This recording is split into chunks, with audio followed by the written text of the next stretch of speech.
A primavera está a chegar e com ela novos ritmos de leitura. Leia artigos de opinião e receba acesso antecipado a todos os episódios de Podcast Plus. Acompanhe a atualidade ao minuto. Assine hoje o Observador com até 58% de desconto e habilite-se a ganhar uma tote bag e um voucher da Livraria Almedina. Tudo em observador.pt.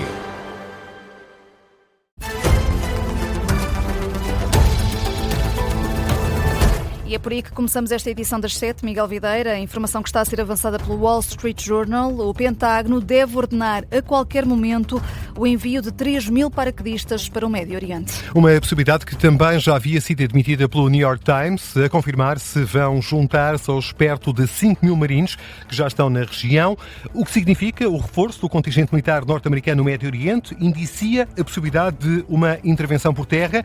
O Major-General João Vieira Borges, ouvido há instantes pelo jornalista Martim Madeira, acredita que sim, que essa é uma possibilidade. Sim, claramente a intenção é essa, mesmo com os fuzileiros, juntando a paraquedistas, pressupõe dissuasão no sentido de tomada de decisão negocial por parte do Irão. A intenção é essa, porque uma operação, mesmo com esse número, é uma operação sempre muitíssimo limitada. A tomada de uma ilha é muito perigosa para quem vai desenvolver essa operação militar. Portanto, é uma operação de alto risco. É ganhar mais liberdade de ação para tomada de decisão da operação terrestre, claramente. João Vieira Borges considera que esta intervenção militar por terra comporta riscos, como ouvimos.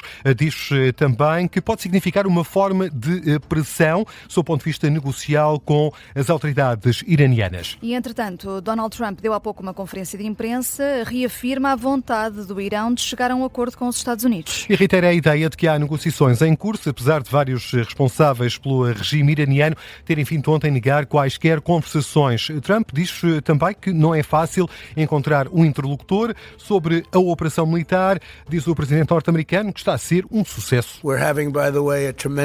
Estamos a ter um sucesso tremendo no Irão. Tivemos na Venezuela e agora estamos a ter no Irão.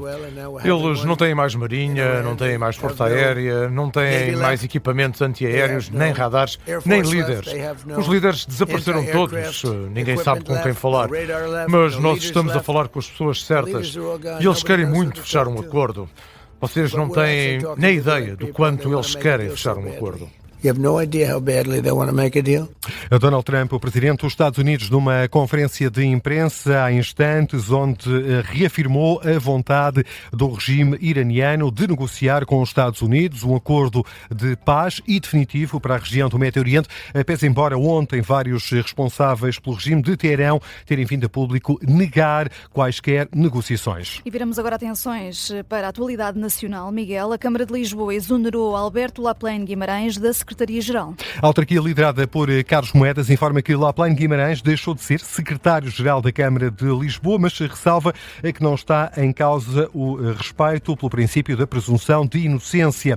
A Câmara Municipal acrescenta que todos os esforços de Alberto Laplane devem estar focados na defesa que tem que fazer no âmbito da investigação da Operação Lumen. Alberto Laplane foi um dos 4 detidos nesta operação que desmantelou uma alegada rede de corrupção com a contratação de iluminações de Natal na cidade de Lisboa. A estrutura liderada por Carlos Moedas destaca ainda as décadas de dedicação ao serviço público e elevada competência revelada por Laplane Guimarães, referindo que o agora ex-secretário-geral trabalhou com 6 presidentes de Câmara de vários partidos. Este comunicado da autarquia de Lisboa segue-se à divulgação pública da decisão do juiz de instrução criminal que ouviu os 4 detidos no âmbito deste processo, e o secretário-geral da Câmara de Lisboa, Alberto Laplane Guimarães, foi suspenso de funções. Uma decisão do juiz de instrução criminal. Ficou também impedido de entrar nas instalações da Câmara e de contactar com funcionários do município e com os restantes arguidos no processo. Há suspeitas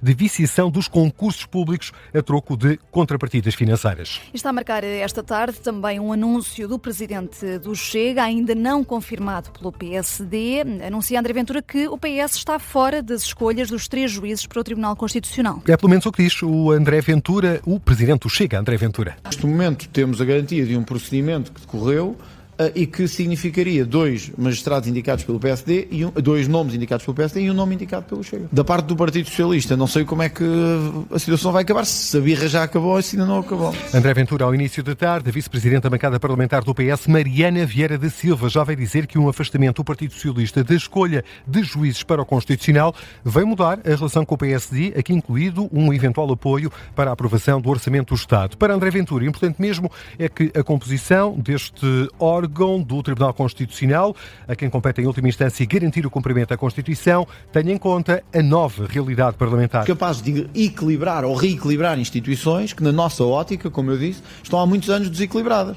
Sobretudo quando a sociedade tem agora, maioritariamente, uma nova maioria de centro-direita e de direita. E por isso o nome é o correto, esse que indicou, o juiz desembargador Luís Lameiras. É esta a posição assumida por André Ventura, o presidente do Chega. O observador, como a referias, Vanessa, procura confirmar junto ao PSD o afastamento do PS da indicação de nomes para o Tribunal Constitucional, até ao momento sem sucesso. O Ministro da Educação voltou hoje a defender o aumento de propinas. No dia em que estudantes de todo o país saíram à rua para, entre outras reivindicações, pedirem precisamente a abolição desta taxa de frequência no ensino superior. Ora, Fernando Alexandre, o Ministro, salienta que as propinas são uma importante fonte de receita. A eliminação da propina seria regressiva, ou seja, seria estarmos a colocar na sociedade o peso todo do financiamento do ensino superior para financiar apenas o acesso por alguns, sabendo nós que quem frequenta o ensino superior depois tem uma melhoria nos seus rendimentos e nas suas condições de vida. E por isso aquilo que nós defendemos é que de facto a propina deve até ser atualizada de acordo com a taxa de inflação, porque de facto ela tem vindo a diminuir nos últimos anos, está congelada, mas tem vindo a diminuir porque temos inflação. Fernando Alexandre, no final do encontro com dirigentes de associações estudantis de todo o país que estiveram esta tarde na rua, em Lisboa, numa marcha até à Assembleia da República. David Taleto, um dos porta-vozes desta manifestação estudantil, pediu precisamente o fim das propinas e explicou porquê. Sabemos que o problema de subfinanciamento não é o fim da propina, são as opções do governo.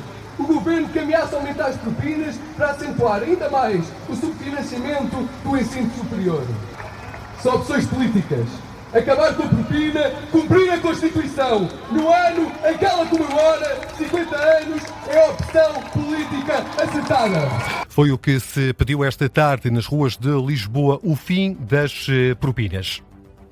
E neste Dia Nacional do Estudante, milhares de universitários, como dizíamos, saíram à rua a exigir essas medidas para resolver a crise na habitação. Esse fim das propinas foi tema do explicador. Os 3 maiores partidos não estão de acordo, Miguel, quanto à atualização das propinas. Sim, Ricardo Reis, deputado do Chega, defende que o sistema de pagamento de propinas deve ser alterado. É contra o aumento que, entende, vai subcarregar os alunos. Eu acredito que, como eu disse, o Chega defende que deve existir propinas por uma questão de financiamento do ensino superior. No entanto, acreditamos também que não devemos estar também a sobrecarregar mais os alunos, isso acreditamos que não, daí também, inclusivamente, termos rejeitado um aumento já proposto no passado pelo próprio Ministro.